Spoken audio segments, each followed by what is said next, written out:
Fam, what's going on? Good morning. Kyle Henderson, Bama Football on YouTube. I appreciate you guys joining me. Good morning to you. And the Undefeated right here on Bama Football on YouTube. I appreciate you guys joining me on this fine Thursday, May 2nd. My boy Ty Hayes will be joining me today in just a few moments, and we will talk about Alabama Crimson Tide football. How's everybody doing today? Let me know where you guys are coming from inside the comment box. Also spoke with Merrill. Merrill could be joining us probably next week, and we have Coach Sean again tonight at 7 p.m. So that's kind of the schedule of the day. We got myself, Ty, and then Coach Sean on the back end tonight right here on Bama Football on YouTube. You know, when I think about kind of the transfer portal and the last days of the transfer portal, I think it's clear to me. Good morning, Philip. Good morning, Greg. I see you guys inside the comment box. Good morning, Kevin. And, of course, Chris from New Jersey. I think when you look to the transfer portal and you kind of look at the transfer portal needs, it'll be interesting to see what happens with Alabama over these next 48 hours. Now, when Ty gets in here, I want to talk to him about, two specific targets. And one is specifically visiting Alabama this weekend, and that is Deshaun Jones, who's out of Wake Forest. Now, I was looking at Deshaun Jones, and I was looking at Isaiah Hamilton.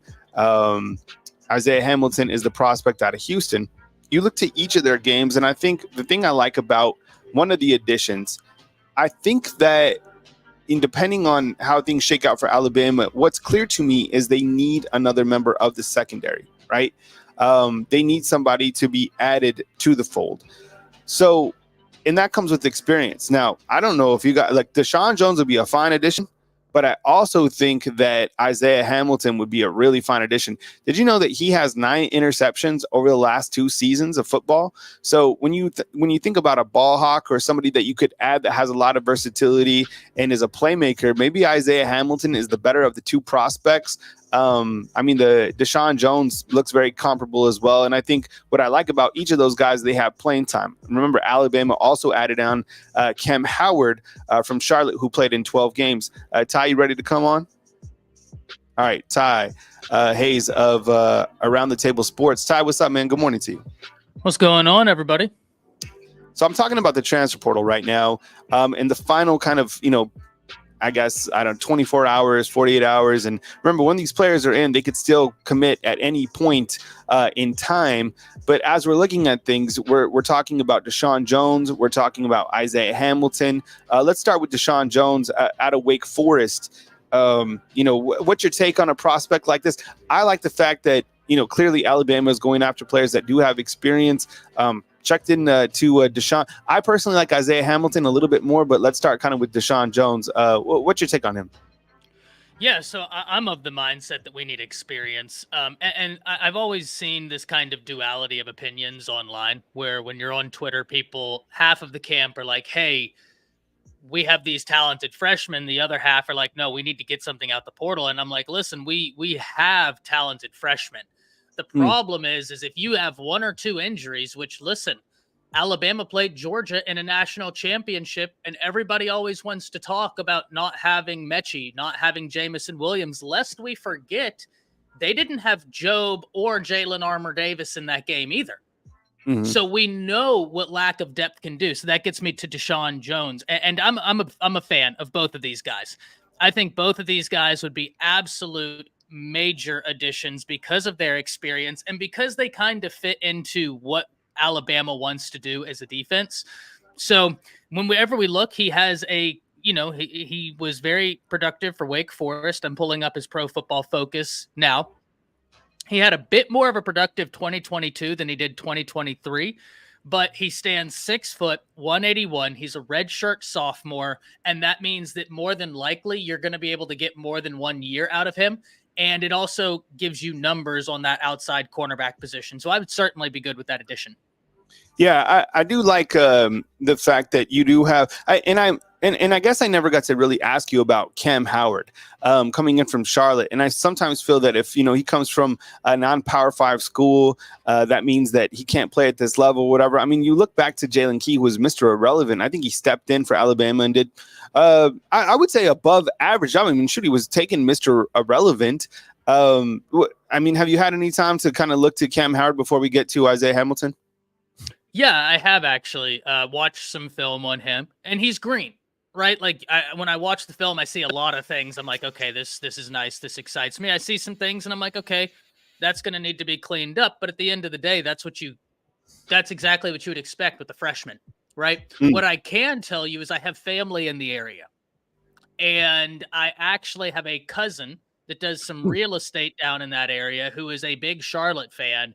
And she was telling me, like, hey, my husband was upset Mm. whenever he transferred because the thought was that this was going to be a guy that was going to be real tough to keep off the field, especially in 2024. And I think it makes a lot of sense because from my understanding of it, and I'm no insider, I'm just somebody that every now and then a little bit of an interesting note will arrive at my doorstep. I was told by two people before the articles went up on On3 about this coaching staff expecting the Woodyard transfer. I was told by two people before that article went up that this was kind of expected after A-Day and that they were trying to do anything they could to keep him, but there was Mm. an expectation that they were going to look for a safety, which would make sense why they went out and got Cam Howard. Welcome on in, Roll Tide, Patty, to the Undefeated family. We appreciate you being here right here on Bama Football on YouTube. He's Ty Hayes from Around the Table Sports. My name is Kyle Henderson, both of Bama Football on YouTube. Now let's talk about Isaiah Hamilton. And I think Isaiah Hamilton, to me, is the guy that, like, if he came on board, if he did commit, I think you have, your starter opposite of Damani Jackson at corner going into week 1. Good morning, Jenny. I see you inside the comment box. Yeah, I completely agree. Hamilton to me is super interesting. Good morning, Nicole. Happy you're in here. Shane, everybody in the Undefeated family. I'm sorry. I'm Morning, all Nicole. over the place this morning. I was running around trying to get my dog from not taking her stuffed animal outside into the mud, and she grabs this stuffed animal and she takes it with her everywhere. When she goes to bed, everywhere she goes, she has the stuffed animal in her mouth, but I don't let her take it outside. So it was a fight this morning. But going on to Isaiah Hamilton, with Isaiah Hamilton, there's a duality to Alabama's needs in the transfer portal. I just talked about how Cam Howard, and he's a safety. And so him being a freshman at that safety spot's a little bit more nuanced because you have more depth there. And Howard is going to be a guy that he's probably going to be working with the twos this year. And I'm sure he knows that, right? Like he knows, hey, Devontae Smith, Malachi Moore, Red Morgan, probably not going to surpass those guys. Keon Sabb, for goodness gracious, right? Like I'm probably not going to surpass those guys. So I'm going to, this is a long-term play. But why I like Hamilton is because he's draft eligible. I mean, he played in 2020, 2021, 2022, 2023. He has a coverage grade of 71.6. I'm sorry, 78.1.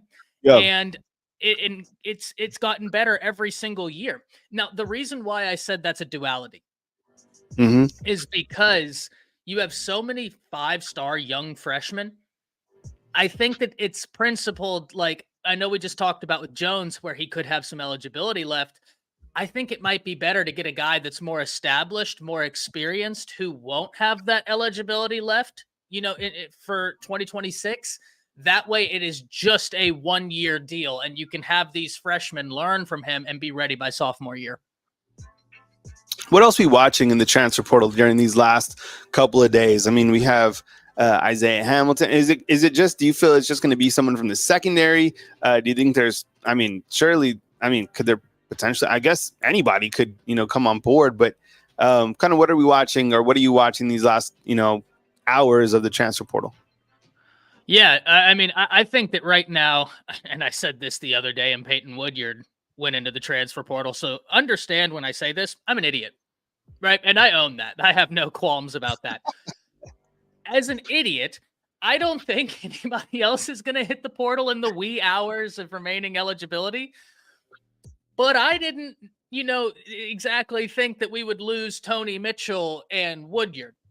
So take what I say with a grain of salt right here. And that's just indicative of college football in 2024, ladies and gentlemen. It is a wild ride. So strap in and get ready. So Bama is hosting several players this weekend. Hopefully they can exit this weekend looking real good, because I think both Hamilton and Jones are hearing from some heavy hitters in this transfer portal.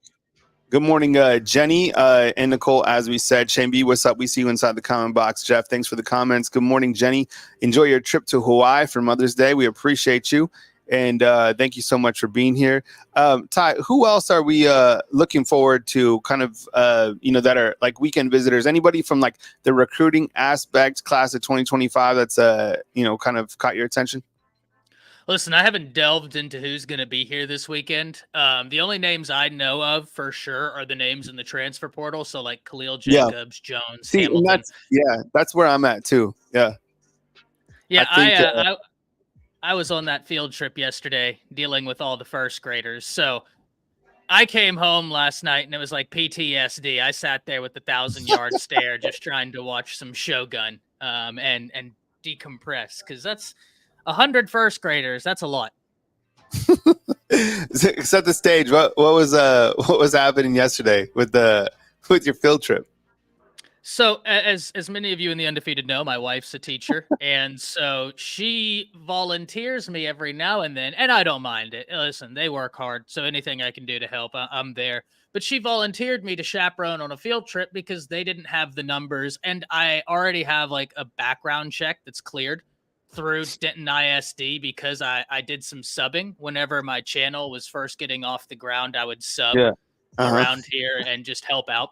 And especially like if my wife was sick, I'd take over her classroom or something like that. But she volunteers me for this field trip. And it's one thing, Kyle, to be in a class of like 18 to 23 children.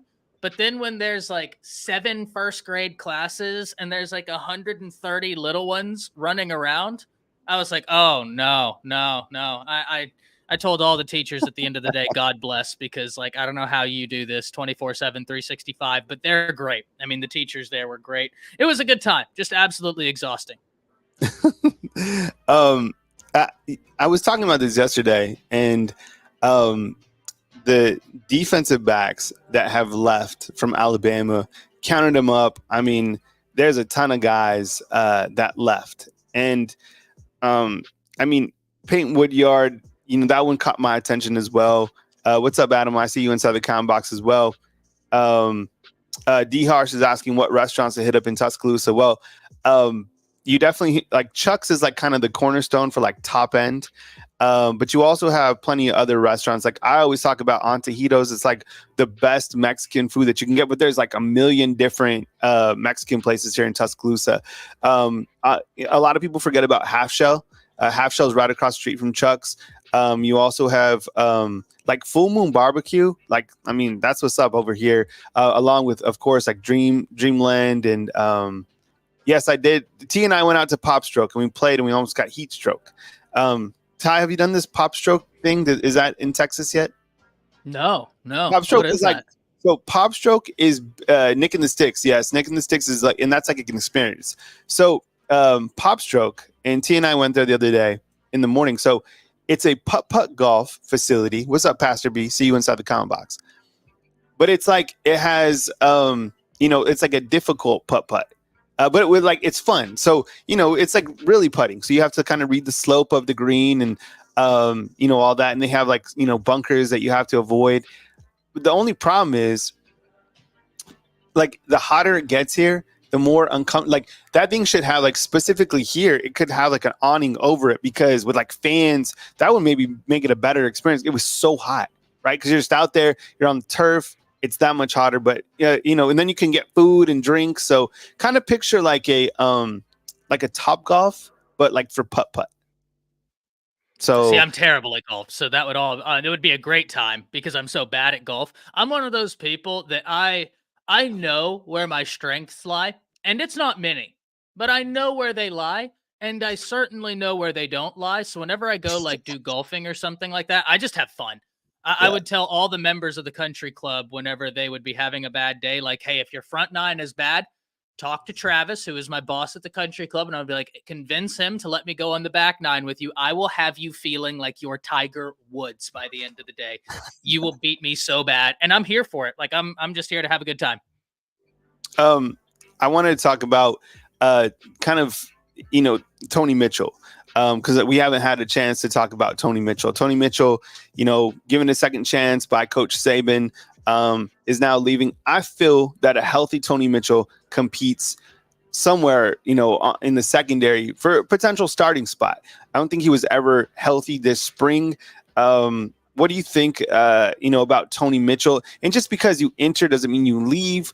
But, there was Matt Zenitz broke this like a week ago. And then, so clearly Tony Mitchell, has a lot on his mind in terms of what is best for him. But I think if he was to stay, I think he plays. What are your thoughts about Tony Mitchell? Yeah, this is a tough one for me. Like, I didn't want to see him leave.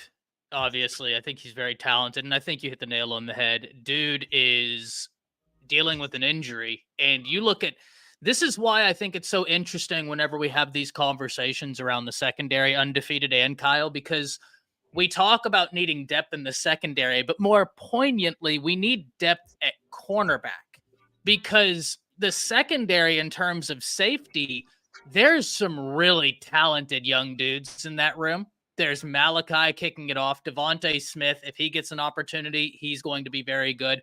Keon Sabb, I think, was a huge addition. I think there's a principled argument. He or Parker Brailsford, I don't know. Parker Brailsford or Jeremy Bernard in terms of most impactful addition since DeBoer got here. That's going to be a tough conversation to have, a great one. So I understand, as much as it kind of hurt, I understand hitting the transfer portal, looking for an opportunity that you feel like is a little bit more linear. And I just wish him and his family the best. I hope they find whatever it is they're looking for. In a roundabout way, and I know this isn't going to be a popular take, but I kind of, if you were going to maybe enter into the winter segment where you have more freedom. And that's me looking at it from Mitchell's perspective as opposed to like an Alabama fan's perspective, because now he can't go in the SEC.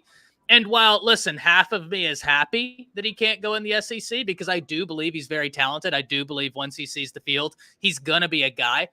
I'm also of the mindset like, hey, put yourself in the best position. And maybe he has a destination in mind, right? Where he's like, oh, that's where I want to go. But certainly wish the best for him and his family. I'm hoping they find what they're looking for, and I hope he succeeds. I want to kind of change the topic to Alabama versus Auburn. And when you look to Alabama's program, clearly they're going through a transition. This whole year has been about transitions, right? But Alabama, what they've been able to do recruiting in years past against Auburn, I think speaks volumes. And you can see it, like what Alabama is not only doing on the football field, but what they're doing on basketball. I think they've clearly surpassed Auburn. I mean, what do you think? Like, if you're an Auburn fan, how are you viewing Alabama and Coach Kalen DeBoer? Because they went through a coaching change after Gus Malzahn. Didn't work for them. And it seems like they've never kind of gotten back on track. I know they're excited about Hugh Freeze, but still, they're beating Alabama. They lose, on 4th and 31. Like, how do you think Auburn fans are viewing Alabama right now? I mean, do you think they're just like hoping and praying that somehow Kalen DeBoer fouls up? But I mean, clearly, like, he has so much momentum. Plus, he landed Ryan Williams, gets Antonio Coleman. He's cooking recruiting. What do you think the viewpoint is for like Auburn fans at this point?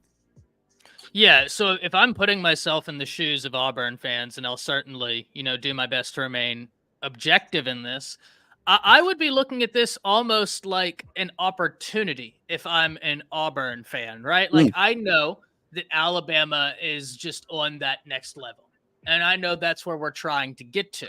But I would always look at this almost like linearly if I was an Auburn fan, and I would say, okay, well, we've played them very close. Yeah, like 2 of the last 3 years. I mean, because we had the miracle this year, but we also had the miracle with Bryce Young, that 95-yard drive with 1 minute and 10 seconds left where he hit Ja'Cory Brooks on the right side of the end zone. We took him into overtime. Kool-Aid makes the play. Alabama wins.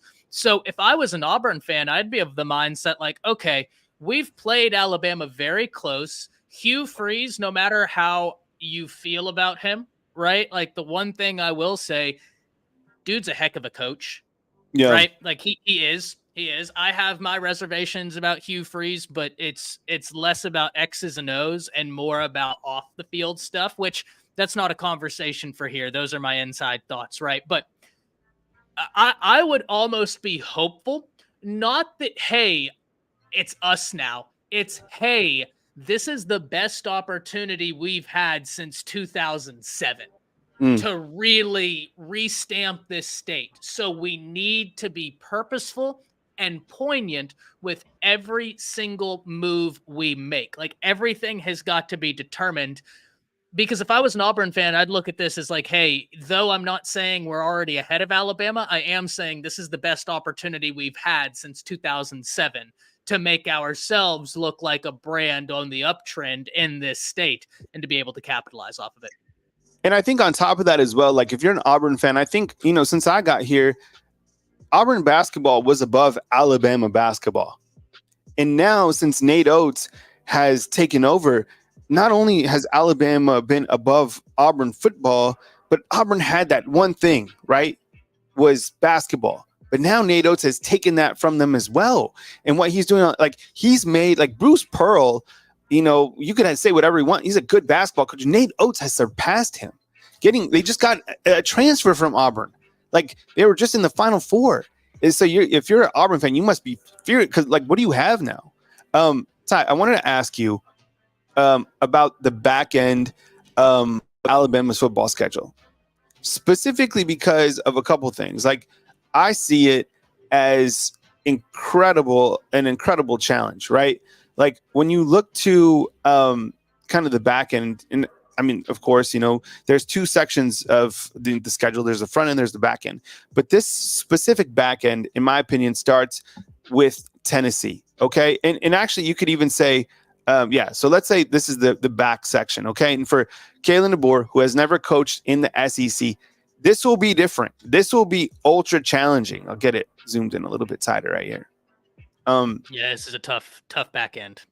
Okay. Undefeated. Let me ask you, on a scale of 1 to 10, with 10 being the hardest, most challenging, what would you say the back end for Alabama's schedule is? 10 being the toughest, 1 being the lightest. Ty, just what would you say from these opponents at a glance right now, where everybody's ranked in the preseason and kind of what we know about who's coming back or whatever? 7 to 8. And I'll explain why I don't go 9.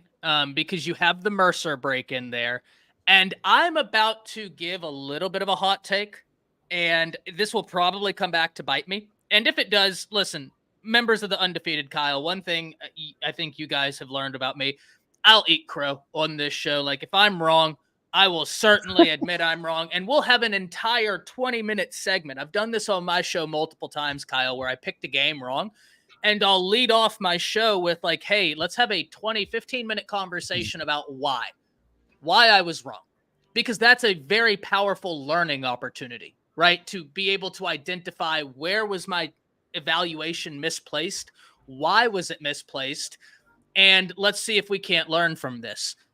LSU, ladies and gentlemen, I have questions about LSU this year. Let's understand why.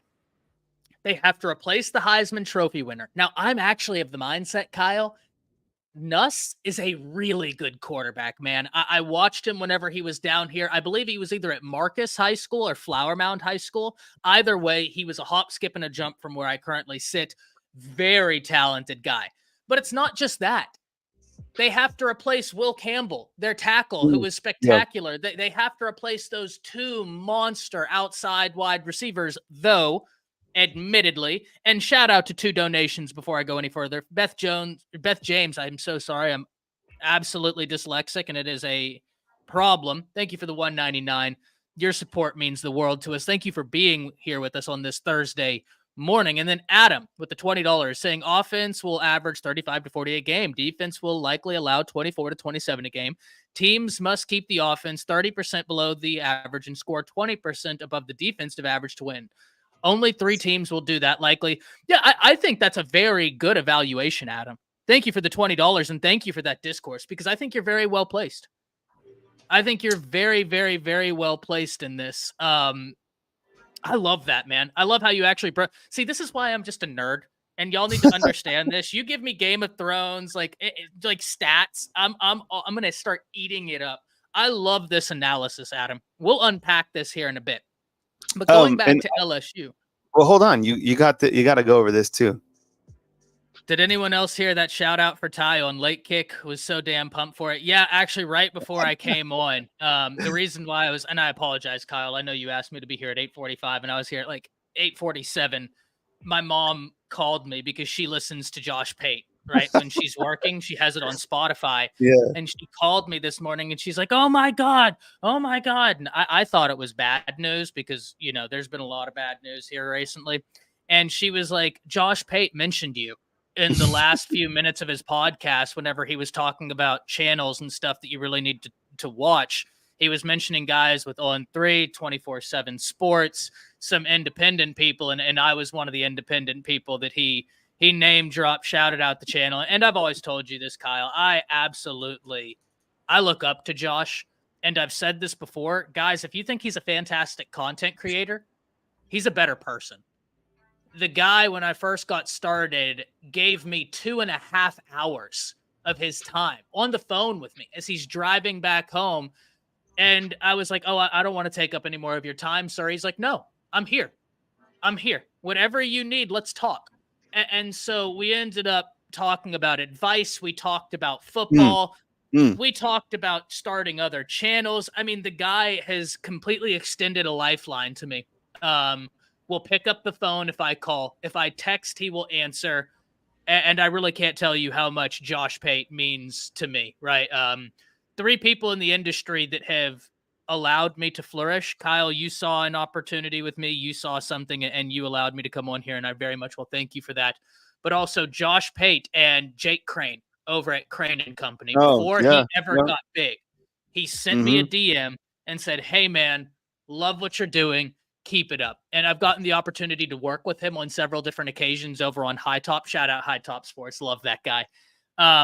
And I just, great people have always extended me a lifeline, and it means the world. Yeah, no doubt, man. And you deserve it, man. We love having you here, man. You do a great job. And that's what's up, man. I'm glad you have it. And it's all like, having mentorship is so important. And taking the most of your opportunities, right? And understanding like that to be grateful in those opportunities. So I'm not surprised to see it, man. I mean, getting a shout out in the late kick, that's what's up, man. And we love having you here. The back end of this football schedule, I think, is one of the most challenging in college football. I feel that Coach Kalen DeBoer, he'll be up for it. This team will completely, they'll be battle tested by this point in time. You have a game against Georgia. You have a game on the road against Wisconsin. You have a game against South Carolina. But look on this back end. My goodness, like he has never gone to Tennessee, right? He has never Bentley boys asking why all these channels getting Coach KD. It's because the SID Josh Maxson said that I'm just a YouTuber. That's what he told me. So that's why I don't get interviews with Coach Kevin DeBoer. He's never been on the road against Tennessee. That will be ultra challenging. Missouri, Eli Drinkwitz, like he's probably one of the most underrated coaches. Like I saw kind of that list of coaches, like that top 25, whoever put it out. He was way back on like number 25, which was crazy. Like he has Missouri in this preseason, like top 10, which is crazy. You have 2 weeks to prepare for Brian Kelly, but that again is on the road in Baton Rouge. Can you imagine Coach Kalen DeBoer? Like, I don't know if he was overwhelmed or not. It didn't seem like it for the spring game, but if there's 75,000 and only 72 filled up Washington, just wait till you're playing on the road at Rocky Top, right? Neyland Stadium, 100,000 people. And it's completely that orange that like kind of like gets into your brain. And then you go on the road against LSU. Like that is on the road to LSU is wild.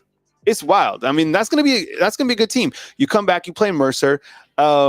You go to the road on the road against, Brett Venables and Oklahoma, right? And then you come back without even a week to prep, and you have to take on Auburn. So, man, that is like, that's a big boy schedule. In a lot, all teams have schedules that are challenging this year, which I love. But, man, this is a gauntlet. I think it's probably one of the most difficult back-end schedules in college football. Yeah, listen, that's why I put it at like a 7 or 8. Like I said, I have questions about LSU. I don't question their ability to replace wide receivers. LSU does that, right? That's just what they do year in, year out. But Kyle, that defense last year was objectively terrible. Mhm. And so then I'm being asked whether or not I believe they're going to be able to make massive sweeping changes to that defense in 1 year. And while I believe the answer is yes, the question then becomes, to what degree? Are you going to be a top 25 defense? I think if they are, that's going to be incredible, and good job to all those coaches. I don't know if that's likely. So LSU, I have a bit of questions about, and I Mm. typically don't have questions for LSU. Last year, I Yeah. thought there was a chance they could be one of the best teams in the nation, and that defense let them down. Whenever we talk about Tennessee, Yeah. my two questions for Tennessee boil down to this. Because of that Josh Heupel veer and shoot concept, Yeah. you need to be able to have a quarterback that can stretch the field, and you need to be able to have a wide receiver that can test you deep, right? Mm. Because if you don't have that, he can still be effective. But that veer Mhm. and shoot offense that he calls goes to an entirely different level when he has those things.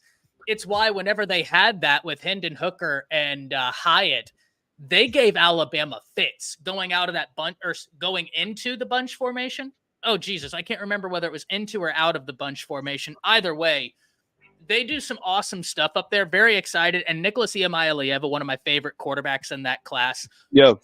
hoping he succeeds. And I think you're 100% right, Kyle, about Missouri.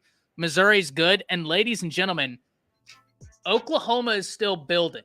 So I'm Yeah. not sitting here telling you they're going to win a national championship this year. But what I am telling you is that this is not Lincoln Riley's Oklahoma. They Yeah. are not forgetting what defense is. They got Mm. some linebackers in that Yeah. room that are good, real good. And it's like 4 or 5 of them. Some real good wide receivers too. Who's slated to be Oklahoma's quarterback now that Dylan? I was still kind of surprised. Maybe he chased the bag or whatever over to Oregon, but like, I always thought that Dylan Gabriel, and I still think he's a very talented quarterback. I think he'll be ultra dangerous. Who's going to be Oklahoma's quarterback? Do we know that at this point in time? Yes, we do. We do. And I agree with you about Dylan Gabriel. Such a nice veteran presence on any team. Isn't going to be the Yeah. reason you lose the game. Yeah. Really smart quarterback. Yeah. Big fan. But it's going to be Jackson Arnold. Now, for those of you that Mm. cover recruiting, he was in that quarterback class, the same one as Dante Moore, Arch Manning, Mm. Nicholas Iamaleava, Yeah. that quarterback class. And Jackson Arnold won Elite 11 MVP, won Gatorade Player of the Year, and actually, Kyle, I know him better than any quarterback that came out because he played at Denton Guyer High School, and I live in Denton, Texas. I watched him play multiple times. He's about 6'1", 6'2", 220 pounds, strong arm. He can make all the throws. But the thing that you have to remember about Jackson Arnold, he took off on teams last year. And when he was in high school last year, 2 years ago, whenever he was in high school, they clocked him. I mean, I know we're very excited about Lotzier Brooks hitting like a 22 mile per hour. They Yeesh. clocked Jackson Arnold at 6'2", 220 at 21.2 miles per hour. Oh my God, that's He's crazy. an athlete. He's Man, green, but very talented. man.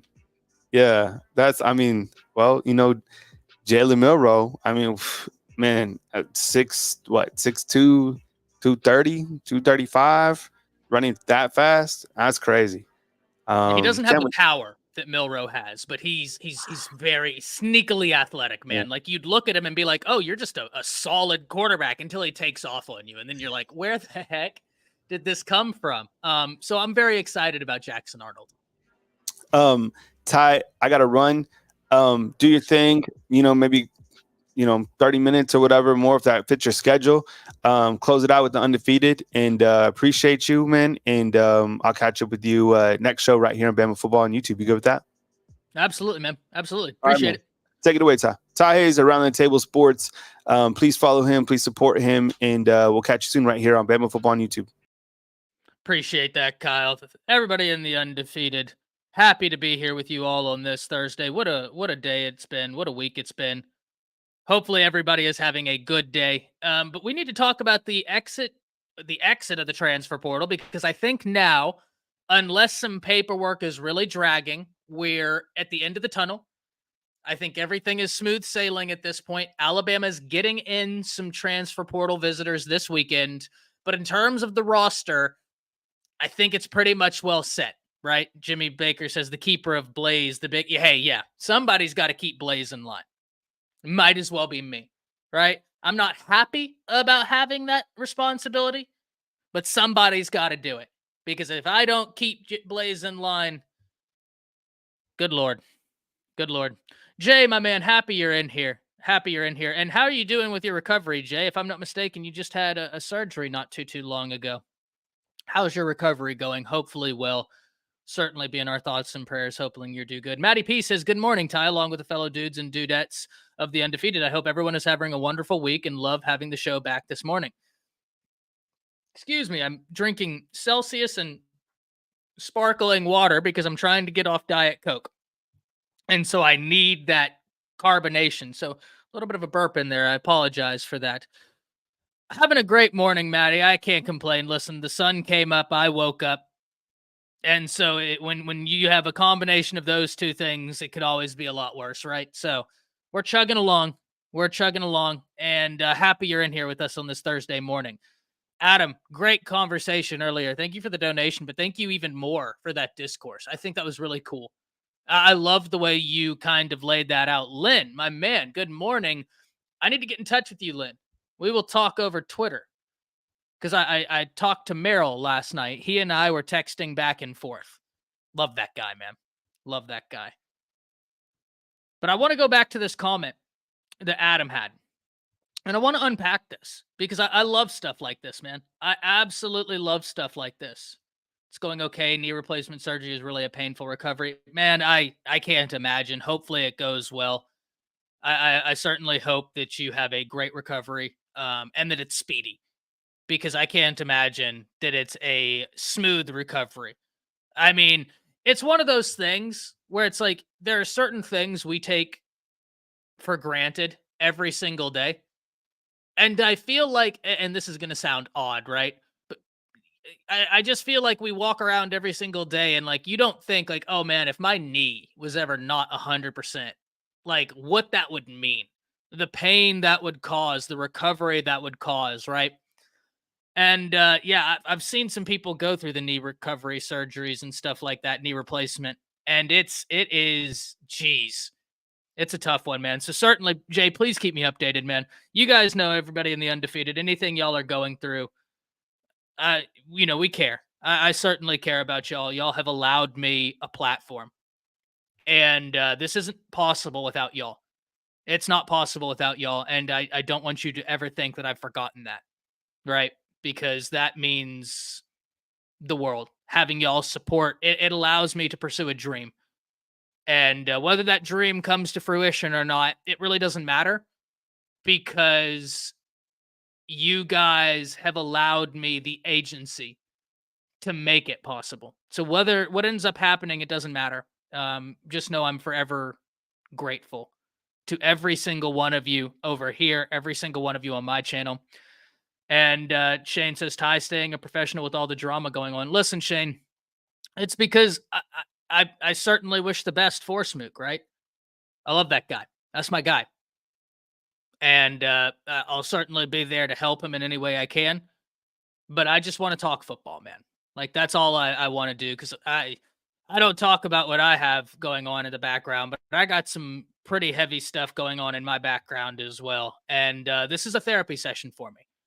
That's why I'm so appreciative to all of you because you allow me to rant and rave for an hour. But Smook's my brother, man. I love that guy. I certainly wish him the best.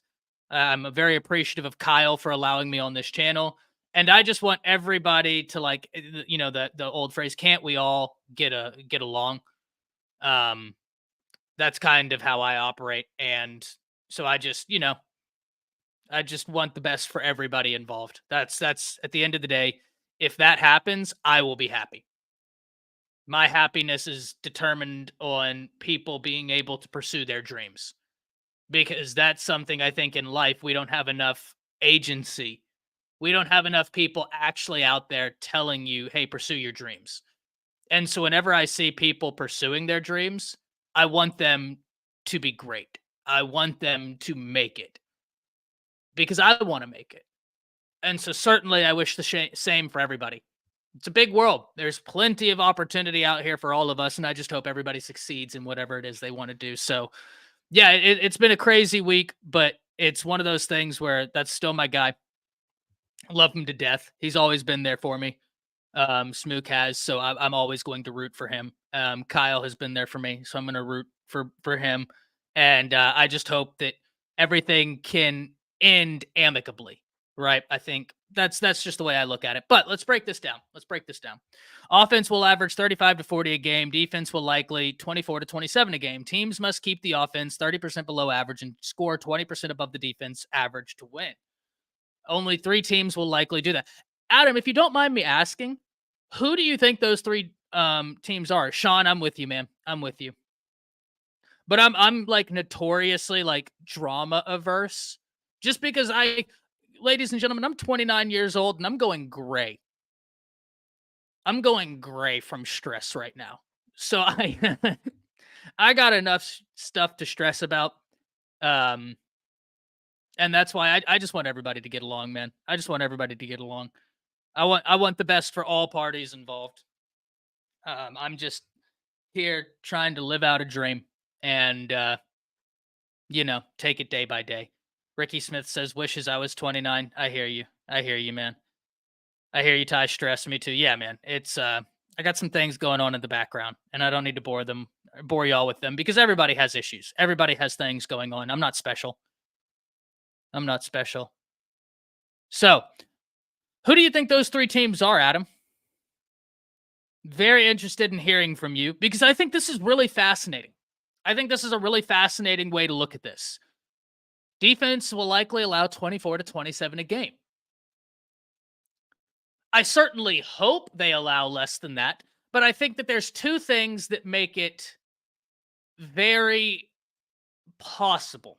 One, you have a lot of inexperience in the defensive back room, and with inexperience comes mistakes. Now, mistakes are a beautiful thing.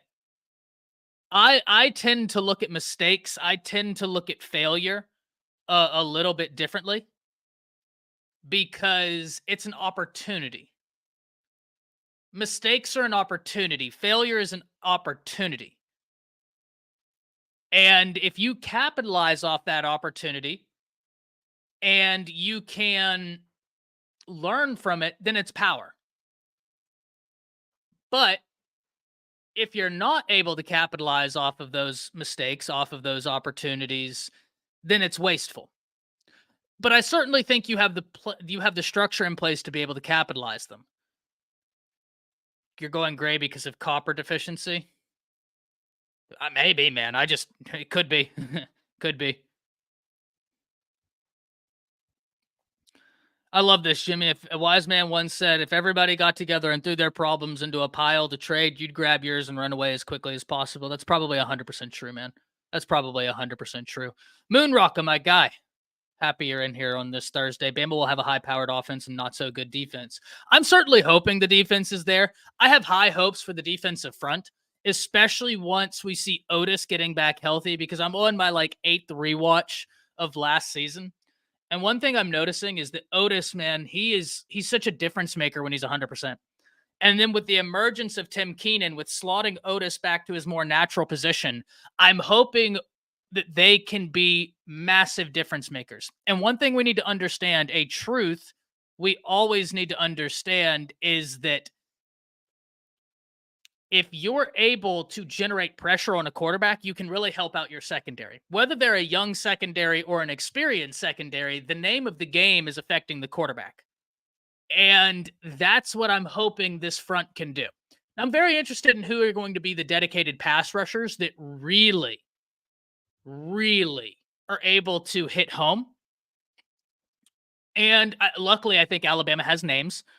Alabama's coming off of years where they had Dallas Turner, Chris Braswell, Will Anderson. I mean, you know what's absolutely crazy? And this is just so wild to think about.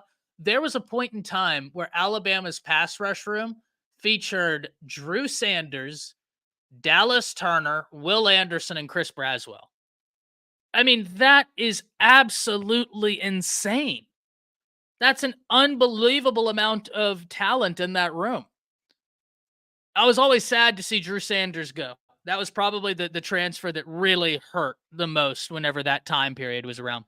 But allowing 24 to 27 a game, I don't think you're misplaced here. I would certainly like them to allow less, but I also think we need to acknowledge DeBoer needs time.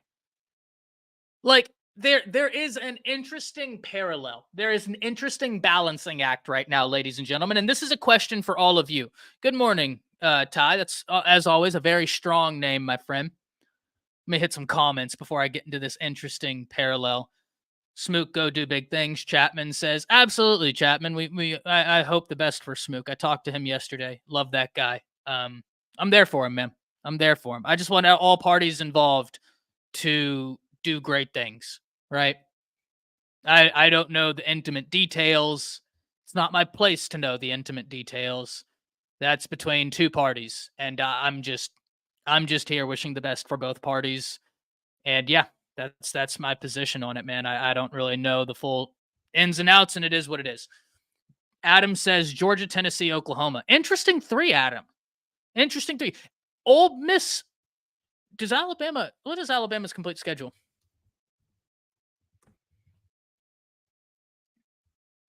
Wisconsin, South Florida, Georgia, Vandy. Okay, yeah. I see you. Not a bad 3, Adam. Not a bad 3 whatsoever, especially when you look at some of the things they do.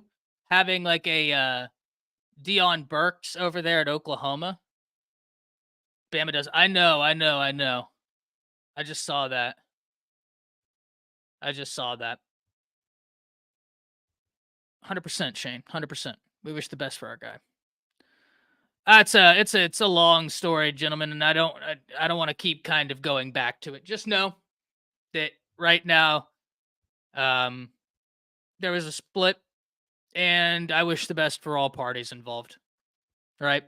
Love Kyle for the opportunity he gave me, coming on here, talking on this platform, getting to connect with all of you. I mean, listen, I have a YouTube channel of my own. It's just above 22,000 subscribers, but honestly, how many of you would have ever like found out about me this quickly if it wasn't for the opportunity Kyle gave me? And I've developed some awesome relationships with people in here. I mean, I look forward to Moon coming in here. I look forward to seeing from Brian. I look forward to seeing from Kareem. Right? I look forward to seeing from all of you. And then Smook's been there for me. So I wish the best for all parties involved. I love them both.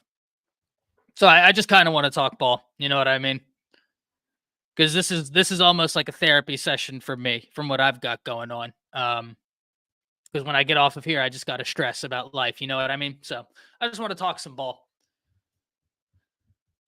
Hey, Ty, were you surprised about Tony Mitchell and how big of a loss was it? It's a loss. I mean, there's no two ways around it, AJ. And I understand that people are going to, and rightly so, people are going to say, oh, well, he wasn't working with the ones. He wasn't working with the twos. And both of those points can be true.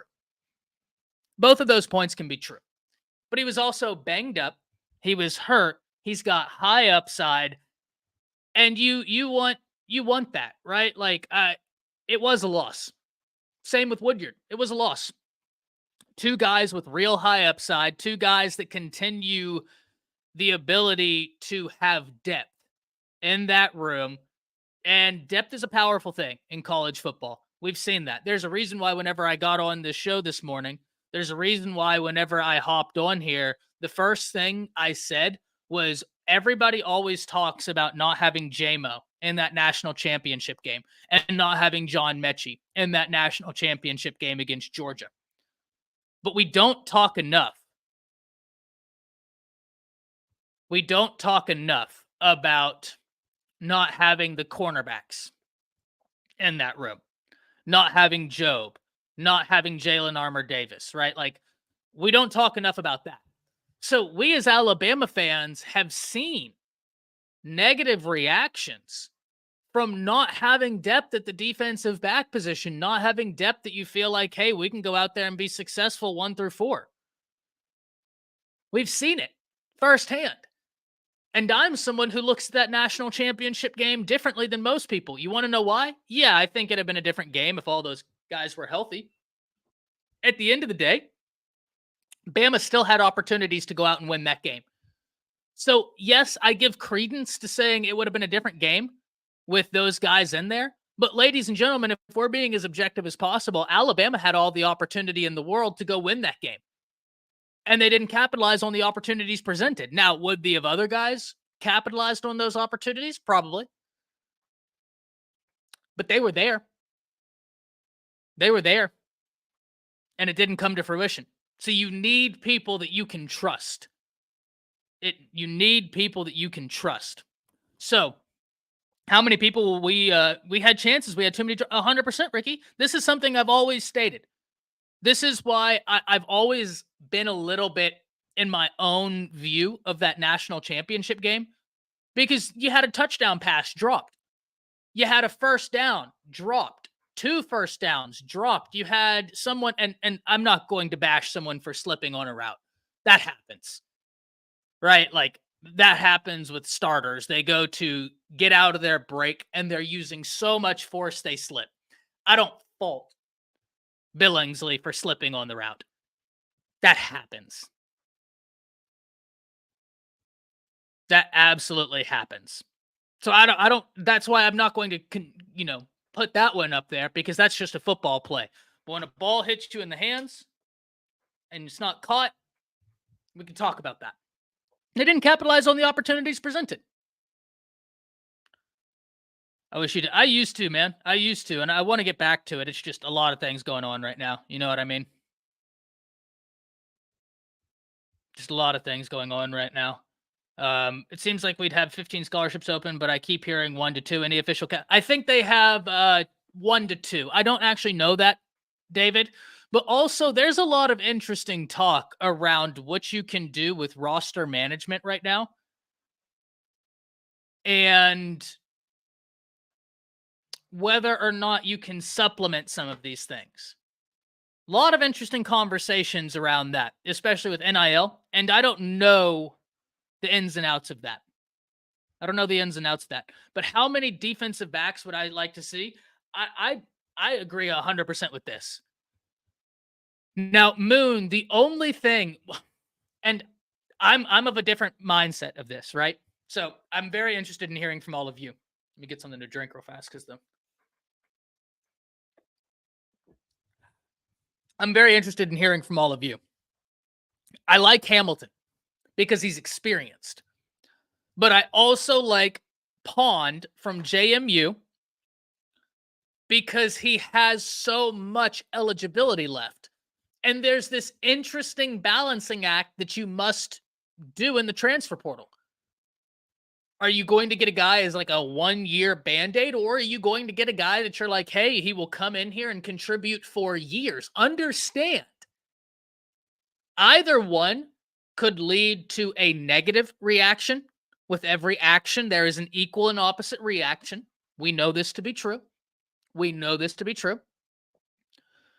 Any on Micah Bell? I don't know a ton about him, Jimmy, but I will certainly look into him. And we will talk about that tomorrow. Let me write that down in my handy dandy notebook.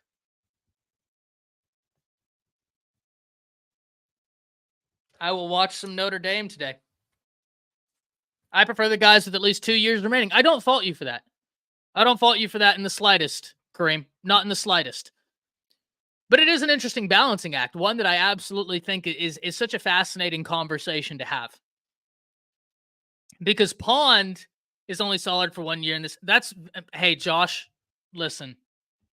You're right, man. You're right. You're 100% right. That doesn't mean that every player will opt to transfer, but you are right, right? And maybe not every player, but your point stands. Like, I understand your point being like, hey, this new age of college football, it's fundamentally different than it was. And players have agency now. Players have power now, and they're exercising that power. So you're 100% correct in this. And it's interesting because didn't Kalen DeBoer actually drop a little soundbite being like, oh, well, I'm happy for the guys that were decided to commit to us again? Right? So, like, you're 100% correct. You have got to recruit high school guys. You've got to recruit transfer portal guys, and you got to recruit your own roster. And that's an exhausting thing. A side note, something that I want everybody to think about. as we're seeing these changes in college football, there has been a change to the organizational structure. There have been changes to the organizational structure that I have noticed that I find really interesting. Let's discuss that really quickly because it does bleed into the transfer portal. But let's understand this real fast. And I think Alabama is a prime example of the point I'm trying to make. I am of the belief that Nick Saban was one of, if not the, because I don't know Georgia's situation, but Kirby does a fantastic job there. I know that grates many Alabama fans whenever I say that. What do y'all want to hear from me, man? I'm here to give you the truth as I see it, right? Not that my truth is the truth, but my truth. And I think Kirby has done a fantastic job at Georgia, capitalizing on what they have.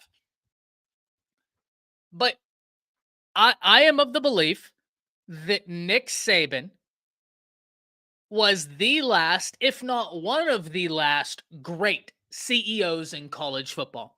Now, let's unpack that. Let's unpack that for a second. What do I mean when I say that? Well, Nick Saban had an uncanny ability to have his finger on the pulse of everything, of absolutely everything. Oh, there goes my camera working against me. Ladies and gentlemen, I'm going to keep talking. And, oh, there we go. Oh, whoa. Whoa. We're back. And we're here. We're back and we're here. So, whenever I talk about Nick Saban being one of, or the last great CEO, there's multiple reasons for this, right? One of the reasons is college football has fundamentally changed. It has fundamentally changed. And now you almost have to have a guy that's a CEO.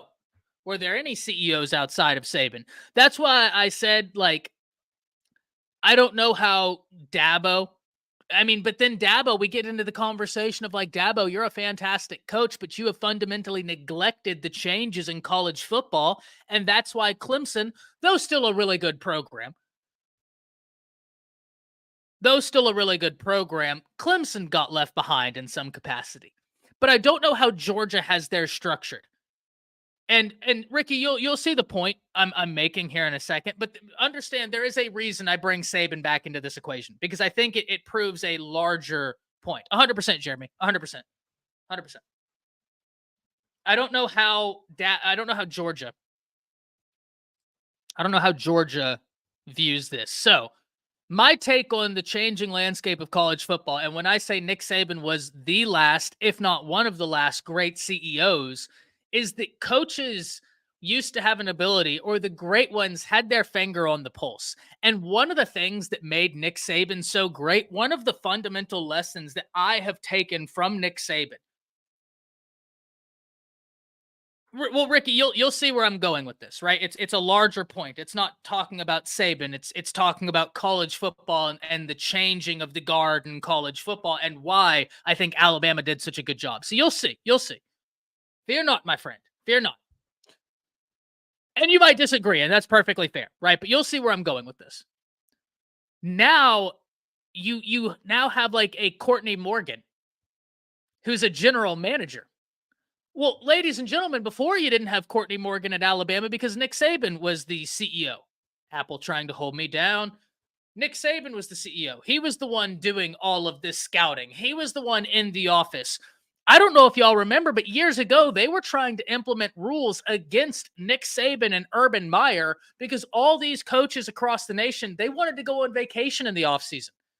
They wanted to go enjoy their time with their family. Understandably so. But Nick Saban and Urban Meyer were like, okay, well, y'all are vacationing. We're grinding. We're going to camps. We're shaking hands. We're doing all this. People got upset about that. And so it's interesting now and something to watch for. More programs around the nation are inheriting this general manager approach. More teams around the nation are inheriting this general manager approach, which is why I was so happy Oh, 100%. 100%, Brad. No doubt about it. That's why I've always said Saban used the portal as a Band-Aid. Very true. Very true, Kareem. No doubt about that. Very true. I'm going to star this comment, Josh, because we'll talk about this. But not only does he have Saban, but he also brings in Courtney Morgan. But Alabama is not the only program in the nation that is employing this GM style. Why? Because of exactly what Josh talked about. Because of exactly a point Ricky made earlier. Because of a point so many of you in the undefeated have made. You have to re-recruit your own roster. You got to be privy to the guys in high school. You got to understand what's in the transfer portal. It's too much now. It's way too much to handle now. I'll tell you what's also too much to handle is Patriot Life's generosity. Patriot Life, Roll Tide Roll. My man, thank you so much. And thank you for the kind comment the other day. I love that picture of you and Sean, by the way. That's a great one. Patriot Life says, just dropping in from work to shout out Ty and the undefeated. We appreciate you, brother. I appreciate you, man. I'm just a dude with the microphone. The only reason this works is because of you guys. So the appreciation shouldn't be coming my way. The appreciation is me to you and not you, like solely Patriot Life, everybody in the undefeated, but certainly you as well. You get what I mean when I say that. I worded that really poorly and I apologize. My appreciation is to everybody in the undefeated family. That's a better way to word that. Like I said, I'm an idiot. So apologies. But no, listen, my appreciation is to y'all. I'm just a guy with a microphone. That's it. That's it, man. I'm just here talking about my thoughts on college football, and you guys allow it. So I appreciate you. This isn't possible without y'all, and that's never lost on me. And I think the older I get, the more I do this, the more I kind of recognize where things may be changing here very soon. The more appreciative I get of this opportunity, of the opportunity y'all have given me. I mean, it's beyond humbling, and it's just incredible, man. So Patriot Life, I appreciate the discourse. I appreciate you supporting. I appreciate the donation. I appreciate you commenting on that post on Twitter, man. That means a lot to me. It really, really does. I'm a very low-key person. I kind of keep to myself until I get on here, and then I get to kind of just let who I am out, and that's where you see me. You see the other guy that I have to be a keeper of, Blaze, and when I can get a hold of the transfer portal wizard, Grandalf. Certainly, we're not all the same person. But you get my point. Thank you very much for the donation. Thank you very much for that, Patriot Life. You're the man. But the point I'm making here, ladies and gentlemen, is that there is an interesting shift in college football, and I'm very happy Alabama adopted it with the general manager perspective because it's too much for a coach now. It is way too much to worry about all the guys on your roster who are going to hit the portal because tampering is legal. Tampering is illegal, but it's legal. And we were on the SEC Connect about 2 or 3 weeks ago, and we were talking about tampering. And I was kind of ranting about it. And one of the guys who's a great Texas creator, he's like, well, if they know it's happening, then how come they can't stop it? And he was kind of being like, I think you're kind of, and I understand where he's coming from. He was kind of pointing out, like, I don't think the problem is as big as you think. And my retort to him was simple. My brother in Christ, you had the Pittsburgh head coach straight up saying Lincoln Riley and USC transferred to get, or tampered to get Jordan Addison. He came out and said it. The problem is just like in law, you might know something is happening. You might know, hey, that house over there, they're doing some unsavory things there. But just because you know that doesn't mean that's enough to get the warrant. Just because you know that doesn't mean it's enough to make an arrest. I'll never forget growing up in Gainesville. There was a house because I lived in the country. There was a house about 2 or 3 miles down, and they would burn tires at night. Thank you. Thank you for the correction, Moon Rocka. Because it's certainly not all me. I have to wrangle them, right? I'm just Ty. Blaze is a totally separate person, as is Grandalf, right? I mean, I love y'all, man. I truly do. I really do. I can't tell y'all how much I appreciate y'all. Y'all really put a smile on my face every day. I really look forward to this every single day because you guys, it's tough to articulate, but just know I can't really tell you how much I appreciate every single one of you. Just for even talking to me. Like, it means the world because I'm kind of an antisocial dude, which makes no sense because I do YouTube. But you can check, like, my Facebook hasn't been active since 2018. The only reason I have Twitter is because of this. I don't have Instagram. I just kind of keep to myself. I watch football. And you guys have been absolutely unbelievable. I truly do mean that. You guys put a smile on my face every single day. And it's not just when I'm here. Like, I get off of here and I'm still cracking up about some of the things you guys say. And the conversations we have. Same thing with Arson. Yeah, so back to this little story time with Ty. There was a house about 2 or 3 miles down the road from where I grew up. And they would burn tires. Now, if you know, you know. But typically, when you see a house burning tires, they're cooking. Right? They're cooking. They're cooking some unsavory things. And I'll never forget that I went to school with one of the sheriff's sons. And the sheriff was, great for my family. Like, if my family, because my family was always going to horse shows. Actually, I think I've passed he actually pulled me over when I was 14 years old. I was speeding. I didn't have a driver's license, but my family, they'd left to a horse show and my mom called me and she was like, "I'm so sorry. I forgot to get groceries.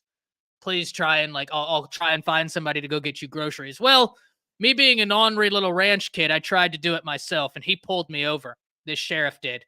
And he walks up to the car and he's like, "Your parents aren't here, are they?" I said, "No, sir. They're at a horse show." He drove behind me, got me home because I didn't have a license. I was way too young. And then he came back that night with movies, his son, and a bunch of pizza and made sure that I had enough food and made sure that I was good. Great guy. Unbelievable person. Unbelievable person. But I'll never forget my mom asking him, "Hey, they're cooking unsavory things in that house. I know they're cooking unsavory things in that house. Why don't you do something about it?" And I'll never forget his answer. It's because he said, "Hey, I might know it's happening, but I don't have concrete proof. So it's nothing I can do.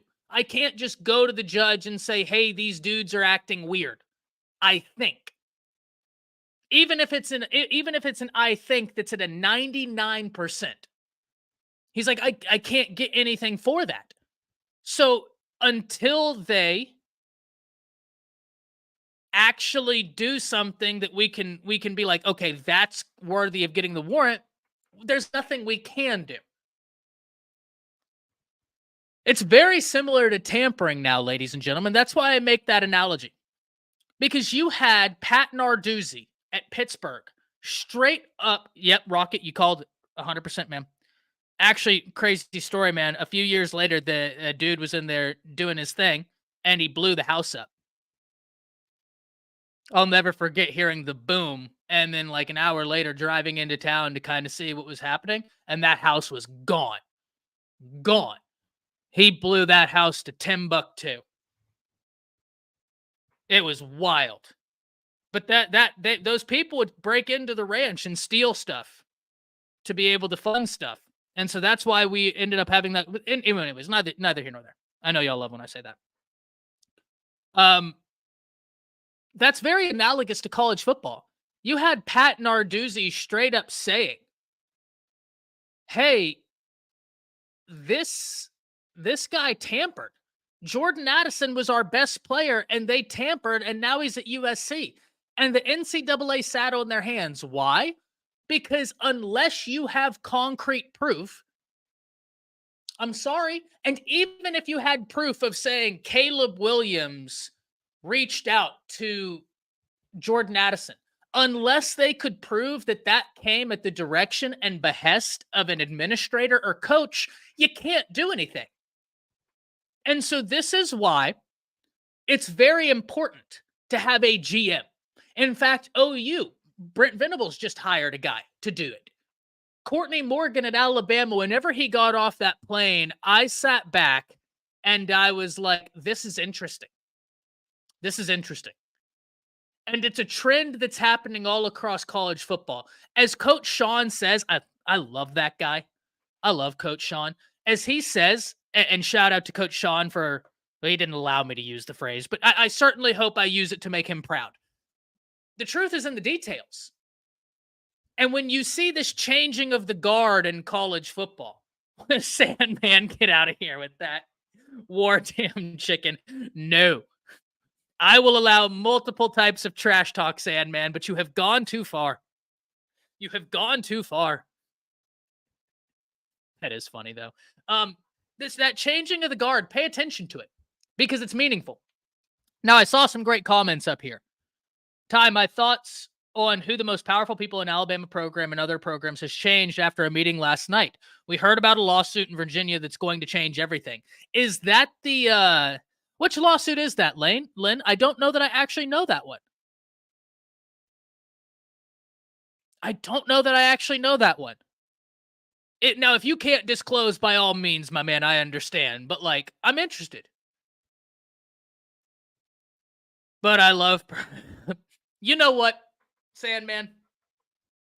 I'll allow it. It has been allowed. I have banged the gavel. It is allowed. Just because I like your attitude, good sir. You had like a 1% chance of having it allowed, and you just absolutely shot the gap, and you got the 1% chance. Well done to you, sir. Well played. Well played, sir. I like that a lot. That's great, man. I love that. Almost saying like, hey, I'm here to get under your skin, but make no mistake, it's not a compliment to them. I love that. Tells you all you need to know about them. Listen here, you're winning over people right now, Sandman. You're certainly winning us over. Your words are too kind. Sandman, does Texas have a GM? And I asked that because Oklahoma just hired one.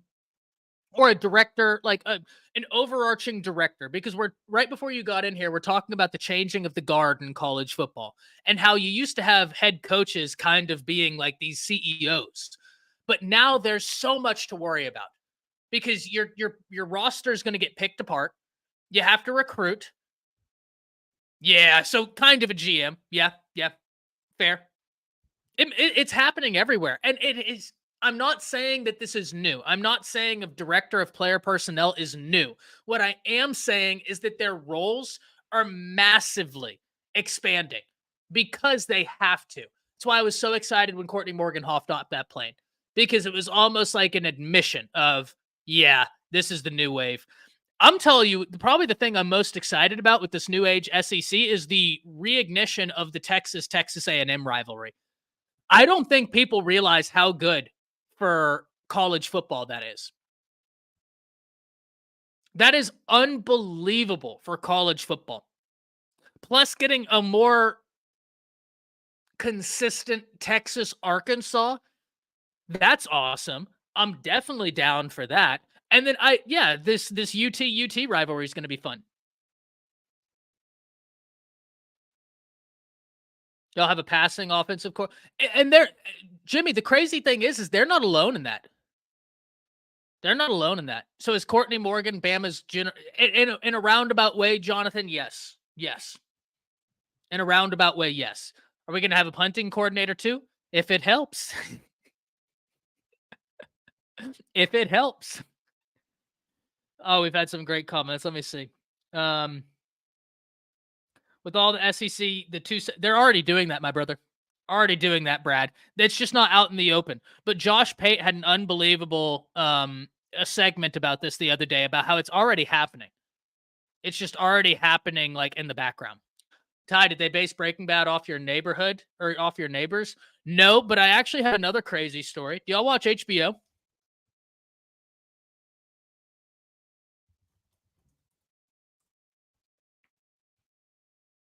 Let me see what the name of it. Oh, do y'all watch HBO? Because there's a new show coming out on HBO that's like one of their docu-series, and I know a lot about that. HBO announced its new series based off of a ranch not too far from where I'm currently sitting. It's as you're exiting Denton, the Cobble Ranch. I knew those guys. Well, I didn't know them super personally, but my father, he knew them very, very well. It's called King Rex. And when that show comes out, y'all think back about this, because King Rex is lots of famous ranches around DFW, no doubt about it, Sandman. But there's that HBO series coming out called King Rex. It's based off of a book. If any of you are readers in here, the book is Cowboy Mafia. And it's a ranch not far from here. And Rex Cobble was the gentleman who owned the ranch. And I have some great stories about Rex Cobble, about an old-timey cowboy, man. Looked like, I mean, if y'all have ever seen the movie City Slickers, Matlock Rose, he looked like one of those cats that could have struck a match off his face. Steven, I'm so sorry if I missed that. Sometimes I get like in depth in what I'm doing and I miss things, but very, very happy to have you in here, Steven. Good morning. Good morning. Love City Slickers. Love City Slickers. Love your hair as well, Daniel. I love that movie. It's great. Such a good movie. But Matlock Rose, old-timey cowboy, looked like he could have been in that movie. I always remember the time I met Matlock, and he's gruff, rough, and I mean, he could have struck a match off his face to light his cigarette. But we went to dinner with Matlock in Fort Worth on a few occasions. Great stories, man. Like the stories I was told growing up were just unbelievable. Part of me really misses that life, man. Just the freedom of it. Part of me really misses it. I looked into the revenue sharing lawsuit. It involved former players, but there's changes to come. Yeah, so there's several different lawsuits going forward. I've always told y'all about 4 or 5 lawsuits you need to be aware of. There's House, which Josh Pate was talking about the other day, but it's not just relegated to House. There's Johnson. There's Lynn was hinting at a lawsuit in Virginia, which might be one of the ones I know about, but I just don't know like where it's based out of. But there's 5 lawsuits coming down in 2025. There's 5 different lawsuits coming down in 2025. And all of them are going to be groundbreaking. All of them are going to be groundbreaking for what happens and in the future of college football. Now, I believe Johnson is the one you're referring to, Jimmy. It's either House or Johnson that you're referring to, and that's the former athletes looking for back pay based off of the illegality of the antitrust structure of the NCAA. I don't remember whether it's House or Johnson. I have like 5 notebooks that are filled up with college football notes, and it's in one of those, and I'm not going to bore y'all with trying to find it. SEC missed an opportunity to build a budding rival at Bama v. Texas. I don't disagree with you, man. Instead, they make us play well, I'm excited about Oklahoma, Josh. I'm excited about Oklahoma. Rocket, this is a great question. Rocket Town says, Ty, do you think the recent FTC ruling regarding non-compete agreements has any application in college football right now or the future? That's the suit, Lynn? Okay. Yeah, it's going to absolutely break college football. Are these 5 lawsuits coming in 2025? And Josh made an unbelievable point whenever he was talking about like, hey, they're going to look to settle. They're not going to want to take these to court. They're going to want to settle out of court. And he's right. He's 100% right. I'm not a lawyer. Never went to law school, but I worked in law firms. And I can tell you wholeheartedly, he is right. Yeah, they're going to want to as quickly as possible. They're going to want to settle. Yep, can't afford to lose another suit, no doubt. But I want to talk about this because this is super interesting, Rocket. So I think it paves the way I don't know that it's that in and of itself is massive for college football, like head on. But I think that it opens the door for really interesting conversations. I don't see any of the posts you're bringing up. Steven, maybe try hopping out and hopping back in. I know YouTube can sometimes be very weird about their chats. So try hopping out, hopping back in. It could be just a chat thing.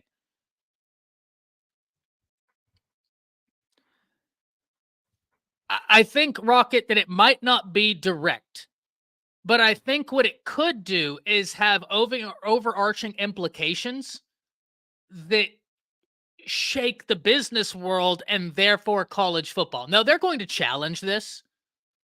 They're going to challenge this, but it's interesting. I don't know if Adam is still in here. Whenever we were talking about the legality of the not transferring within the SEC, someone was asking me whether or not I think that if any player challenged it, they would win. And I said, I think so, yes, but the only thing that like would hinder it to me is that you do have non-competitive agreements and they are commonplace. But now that you have said like, oh, we're getting rid of non-compete agreements, that fundamentally takes that argument I had and shreds it. It no longer has any basis. And that's what makes this so fascinating. No doubt about it, man. No doubt about it. That's a great question. And I don't fully know the answer. I'm just kind of ranting and raving. James Crick says Mitchell is going to Clemson. It would make sense with Peter Woods there.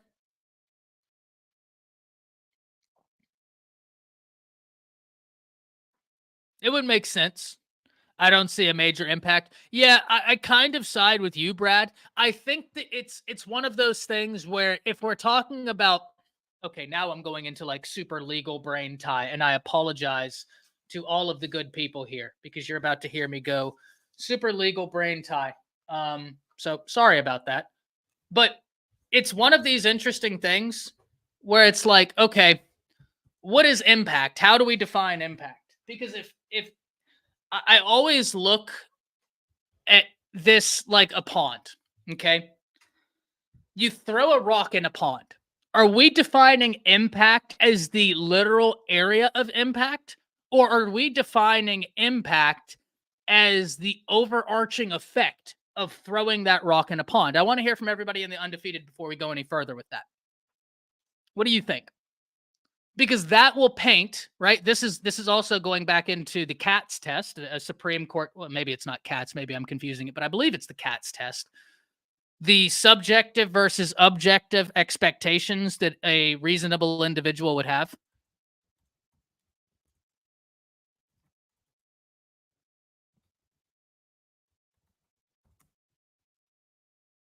Yeah, it's the CATS test. I was right.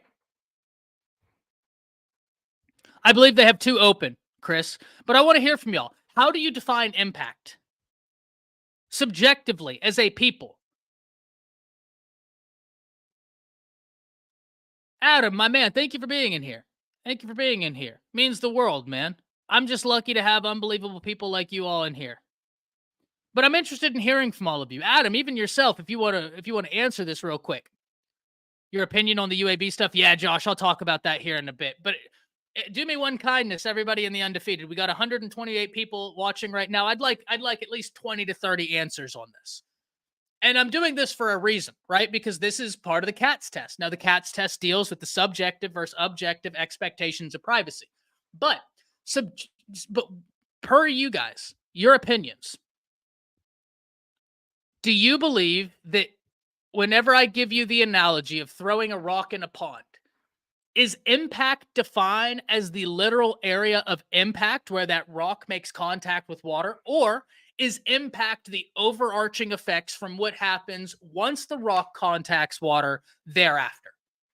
Let me know what you think. Let me know what you think. The effect as it is as a whole. So, Steven, whenever I throw a rock in a pond, whenever we say impact, is impact the area that the rock literally hits? Or is it the overarching effect of what happens once the rock touches water? Interested in hearing from all of you. And you'll understand the connection here in a bit. Shane says the effect it has on the whole. I would agree. And this is why I thereafter. Okay. This is exactly why I give you all of this, ladies and gentlemen. This is exactly why I give you all of this. It's the whole. Okay, perfect. We agree. We agree. Based on that, we have just passed one stipulation of an actual Supreme Court test. Now, like I said, the test in of its true form is called the Katz test, and it deals with the subjective versus objective expectations of privacy. Both. I think y'all are right. I think it is both. I think it is both. But the reason why I bring this up, because Rocket, you asked if I believe that non-compete lawsuit could have an effect. Well, if we view a rock hitting a pond as the effect being everything that happens once that rock connects with water and the ripples that go out afterwards, then yes, in some way, shape, or form, though it may not be direct, though it might not be exactly where the rock contacted the water, maybe there's a lily in the water that is then pushed by the ripple. And that's where this is going to be fascinating. Ripple effects to me are fascinating. And this is why I think of everything as like, but the ripples, man. No, 100%, 100%, 100%, Brian. We're in agreement. And that's where it's like, though I don't know, it makes small way. Exactly, David. I love this. When you throw a rock, it still makes waves no matter how small. This non-compete thing could be a rock hitting the water. And though it might not have hit the NCAA, those ripples, and on that lily is a bug, which falls. Beautiful. Beautiful. Every action has an equal and opposite reaction. And drowns. Not so beautiful.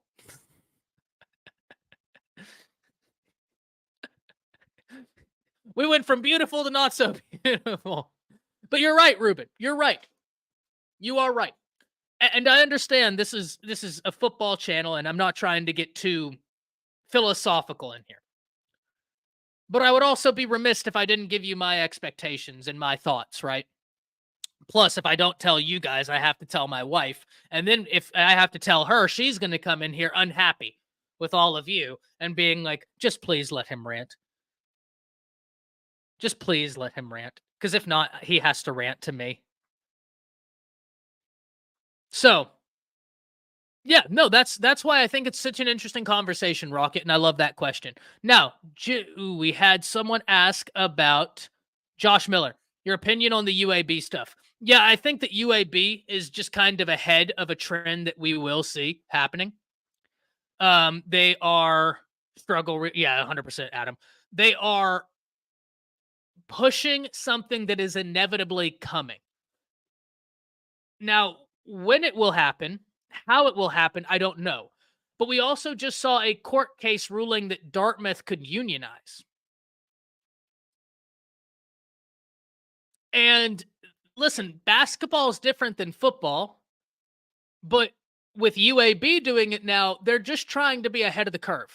And I rock with it. And even if I don't necessarily agree, understand why I say I rock with it.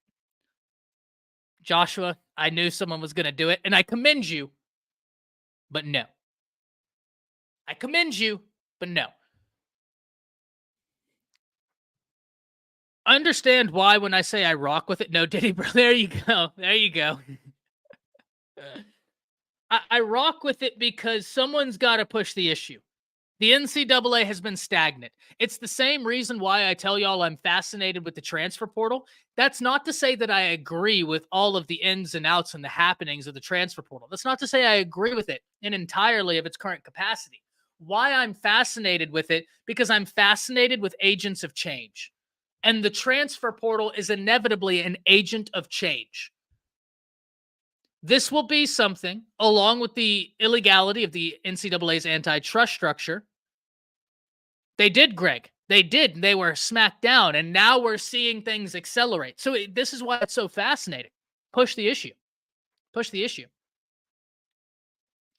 Even if I don't agree with the transfer portal, I'm fascinated by agents of change. The illegality of the NCAA's antitrust structure mixed with the transfer portal is going to be an agent of change. What are the things that cause change? That's what I'm most fascinated with identifying. And though I don't think it's the biggest agent of change, I think that the illegality of the antitrust structure of the NCAA is far more of an agent of change. I hear every day from you on my channel when I'm talking to people how frustrated they are with the transfer portal. Coaches are as well. Complacence is an interesting thing because with complacency comes no change, but the opposite of complacency is movement. And movement comes in many different forms: frustration, elation. All of these things can produce movement. Well, I think we're seeing some movement based off of frustration, and that's why I'm just absolutely fascinated. Change isn't always good. This looks like something abrupt, and we see the NCAA is incompetent. I agree with you, David. Change isn't always good, but change is inevitable. And so it's up to an organization like the NCAA to try and successfully navigate change. But like you said, I have no belief that they will do so because they're incompetent. NCAA, if you're watching, throw me like $1 million and I'll be incompetent with you. I'll try. Pay me. Let me be your spokesperson, NCAA. At least I'll say some words that sound kind of nice. That's 100% true, Jimmy. No lies told there. Ty, what are your thoughts on Ryan Garcia reportedly testing positive for PED? Yeah, that's wild, man. Boxing is incredible to me because this is not the first and only instance you have of a fighter testing positive after. And in fact, I say boxing, but it's happened in UFC as well. Wasn't it DC John 1 or 2? I can't remember which one. But John Jones won the fight, and then after he won, they stripped him of the win because of testing positive for a banned substance. So how you allow somebody to get into the ring based off of a positive test is incredible to me. I know that it takes time. And he came in overweight, which, there are debates about how much that matters. When you're 140 pounds, 3 pounds overweight, it's not nothing. I don't think it's near as big of a deal as a lot of people made, but it's also not the nothing burger other people tried to say. But what I will say is this. That left hook of Ryan Garcia's is fast, Roll Tide. That left hook of Ryan Garcia's is fast. And Haney had no answer for it. So even if he had a little bit more power behind it, Garcia would still have been just absolutely ringing his bell with that left hook all night long. He had no answer for it. The speed of it, the angle it came from. Yeah. I'll tell y'all a documentary I think everybody should watch is Icarus. Now, it's about PEDs, but more specifically, it's about cycling. And one thing I haven't told y'all, my brother was a professional cyclist. Yeah, my brother was a professional. He was sponsored by Cannondale. He actually has a commercial that's on YouTube. He's done commercials for products and stuff. And so he and I watched Icarus together. It's about cycling and PED use in cycling, but it's also about PED use as a whole and how deep the rabbit hole goes. Yeah, Rocket. No, I think he was one of the first Americans to medal in a Latin American race. He was unbelievable. He was ranked on the East Coast forever, raced for Cannondale, raced for Harley Davidson when they sponsored the cycling team, went all around the nation and even to South America as a professional cyclist. And my sister runs marathons. She was also sponsored by several different shoe companies to run marathons. And I talk into a microphone. So you can see who the disappointment of the family is.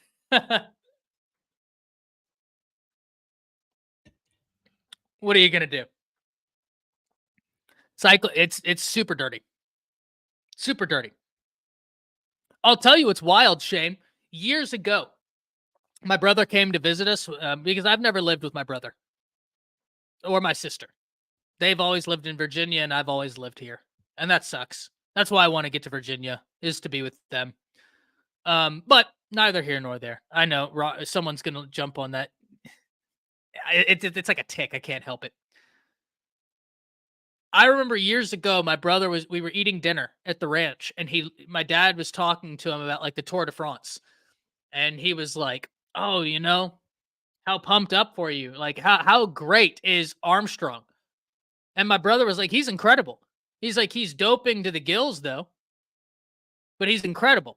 And my dad at the time was just thinking like, "Oh, you're just kind of jealous, right? Like, it's Lance Armstrong." No, he was right. This was years before it came out. He told him, he's like, "Hey, 90% of these dudes are juiced to the gills. Juiced to the gills." He was right. He was right. He knew. He knew the dirty secrets. I tried to keep up with him the last time I was not the last time. Whenever I was a freshman in college, I went biking with him because he does road racing and professional mountain bike racing, or did. He retired now. And I tried to keep up with him because I'm thinking, oh, I'm young. I'm not unathletic. No. I ended up wrecking off the side of a hill.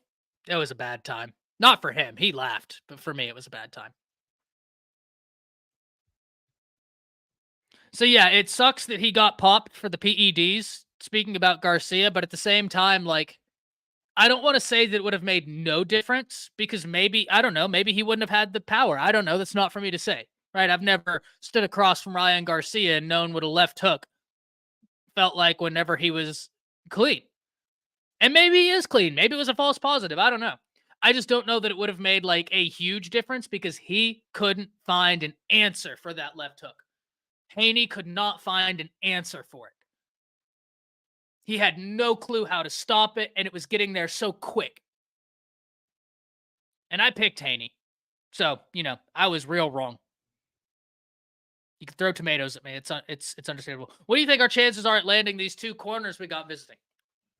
I think the chance of landing one of the two is very good. I'd like to land two of the two, but we'll see. I think that might be tough. But also, listen, it's Alabama, right? And I was really surprised that they're not after Pons, the JMU guy. And I understand he's only 5'9", but there are some people that can just play ball, man. And he can play ball. He can play ball.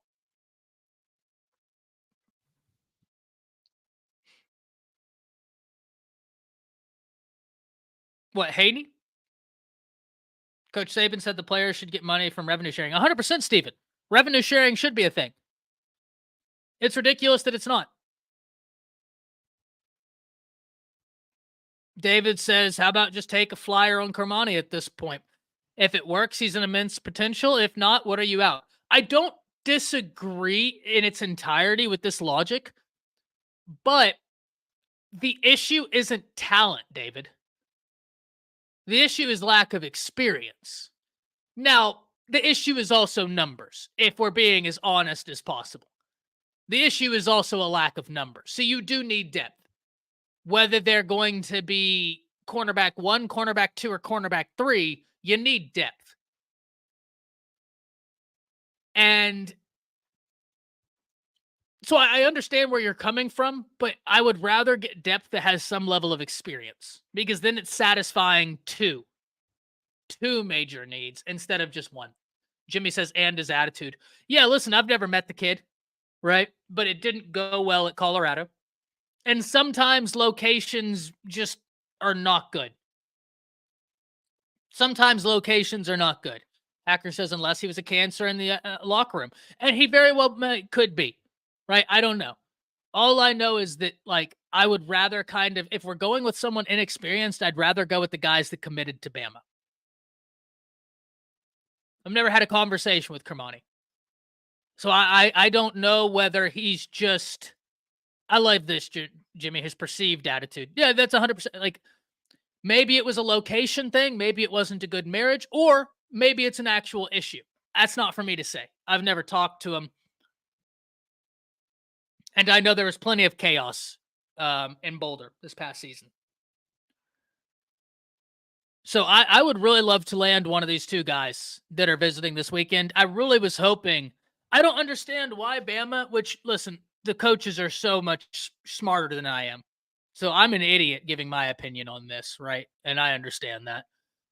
I don't know why they haven't gone after the cat from Western Kentucky.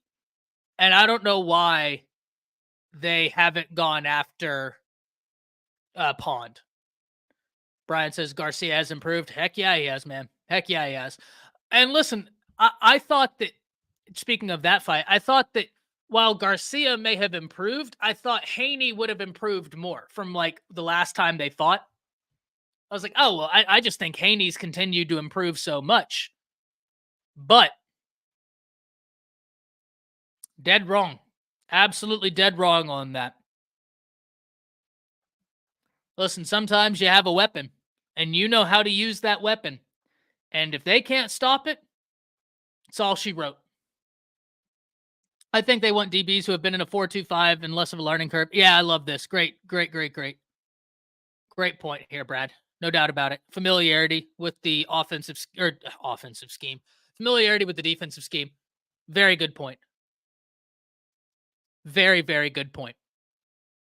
Because they got to learn something new anyways. Why not have someone that gets to start at like level 5, right? Because then he can go.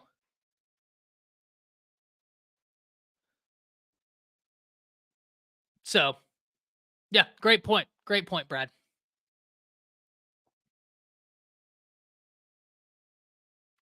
How much does that? It certainly limits it, but also the 4.25 isn't like super uncommon. Might not be the most common, but it's not like super uncommon. So I think that you can still find success getting guys from there. Steven says if Kermani's attitude became toxic, he could always be benched or kicked off the team. I just don't know that you want that. Like, assuming that it is toxic, I just don't know that you want that headache. Because you want to eliminate distractions. But that's also me just kind of theory crafting. Ladies and gentlemen, we've been on for almost 2 hours. I'm going to hop off. It has been awesome talking to you. Doesn't Michigan play? I believe so, yeah. Yeah. They do. Coach Sean and I were talking about that a few weeks ago. They do play a 4.25. Yep. I just hope we don't need fit. Yeah, listen, you got to have some balance. There's a reason why whenever USC, and I've said this multiple times, but I'll continue saying it. I make content, and I used to make a fair bit of USC content. And one of the things I would always say is week 0, I believe they played San Jose State. And I had USC fans asking me, hey, do you think we could win the national championship? Do you think we could go to the playoffs? I made a video at halftime of their game and said, no. And I hate to be that guy. I hate to put a limitation on you, but I broke down what you need to be defensively since 2000 to win a national championship. And the results were shocking. Well, maybe not shocking. I think many of you would understand, but the results were telling. You cannot forego defense in favor of offense. There have only been 3 defenses ranked outside the top 30. Scoring defenses and overall in the nation win a national championship. Cam Newton's Auburn, 2019 Joe Burrow, and the Ohio State team. And the worst defense of the lot came in at number 45 in the nation, and it was Cam Newton's Auburn. You cannot forego defense. So Alabama, if they want to contend for a national championship, the data tells us that you want to be within the top 25 defenses, if we're being as harsh as possible.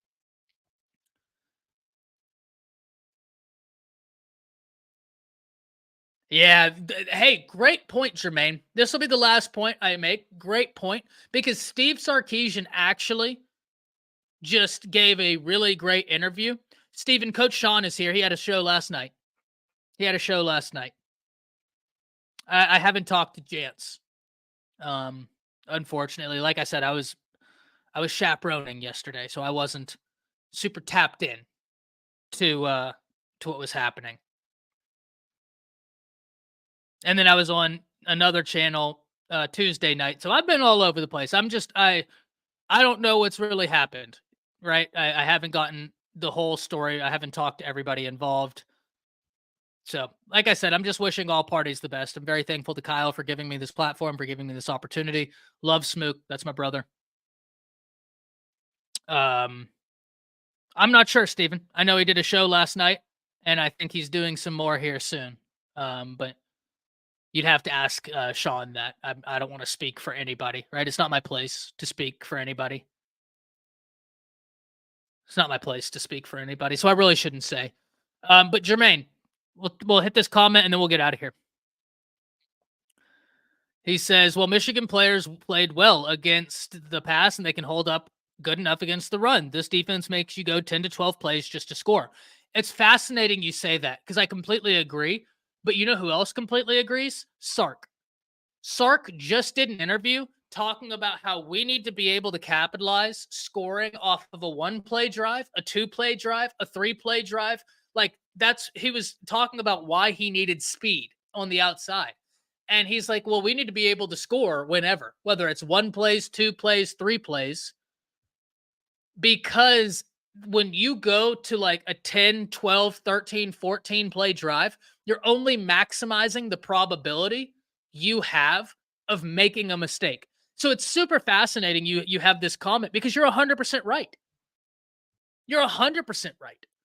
And even who I consider to be a top 3 offensive mind in college football, that's what I consider Steve Sarkisian to be, is a top 3 offensive mind in college. I love his offense. I have studied the heck out of it. I just think it's so much fun to watch. If Sark is coming out and being like, hey, yeah, I'm an offensive wizard and I want to score in as little plays as possible, you know you're on to something, right? So I love this comment, Jermaine. What a great comment to end the show on. Ladies and gentlemen of the Undefeated, thank you very much for allowing me to rant, to rave, to speak my mind for this previous basically 2 hours. Your support means absolutely the world to me. Your support means the world. And just remember, be kind. And all of you do a great job at that. Be kind to everybody. At the end of the day, all we want to do is see people succeed. And any way we can be of service to someone else's success, it's a very small thing to do, but also a very powerful thing. We're all placed here to not only find our own light, but to be inspired when others find theirs. Right? That's what we're here to do. We're not only here to find our own light, to find our own inspirations, to find our own motivations, but we're here to be inspired when people find theirs. And any way we can foster that is something we need to do.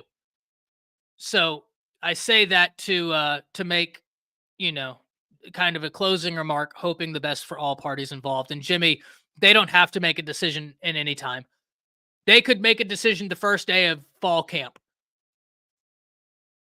And that's just what it is. They only had to enter by 11:59 of April 30th. Once they're in the transfer portal, they're free to make a decision at any given point. But thank you all for the support. Thank you all for just being you. It means the world to me in many more ways than I could ever eloquate to you. And you guys really get me through the day. So thank you very much. I will see you here soon. And as always, roll Tide. Spinning wheel of